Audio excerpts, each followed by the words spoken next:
নাকি? হ্যাঁ, প্যাম্পাস পরে নিয়ে গেছি। উনি সবসময় প্যাম্পাসই করে। ওনার তখন থেকে প্রস্রাবের সমস্যা ছিল। প্রস্রাব আটকে আসতো, মানে আর ব্যথা করতো, টানতো। তারপর আমরা শিশু ডাক্তার দেখাই। উনি বলছে যে ওনাদের সুন্নতের খতনা করার জন্য। দিনকে করেছে সেদিন থেকে উনি সুস্থ, হাঁটাচলা, খেলাধুলা সব করতেছে। রহমানির রহিম, আমরা এই মুহূর্তে কথা বলছি একজন ভাইয়া এবং আপুর সাথে। ওনাদের সন্তানের সুন্নতে খতনা হয়েছিল। ওনারা দুইজনেই গভর্নমেন্ট জব করেন। একজন ভাইয়া কিসে আছেন? Bangladesh fire service. আপু আমাদের পুলিশে আছে। গত কয়েকদিন আগে সুন্নতে খতনা হয়েছে। তো আপনাদের বাবুর কি সমস্যা ছিল একটু যদি বলতেন। আমাদের বাবু যখন 6 মাস বয়স, ওনার তখন থেকে প্রস্রাবের সমস্যা ছিল। প্রস্রাব আটকে আসতো, মানে আর ব্যথা করতো, টানতো। তারপর আমরা শিশু ডাক্তার দেখাই। উনি বলছে যে ওনাদের সুন্নতের খতনা করার জন্য।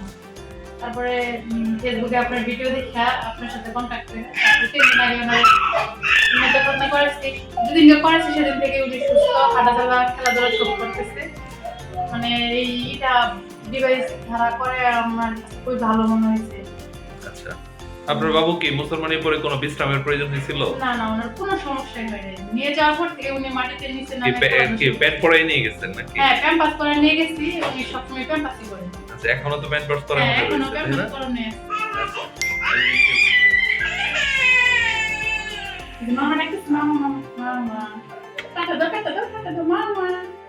তো আপনারা খুশি আছেন তো, কি বলেন? হ্যাঁ, আমরা খুশি আছি।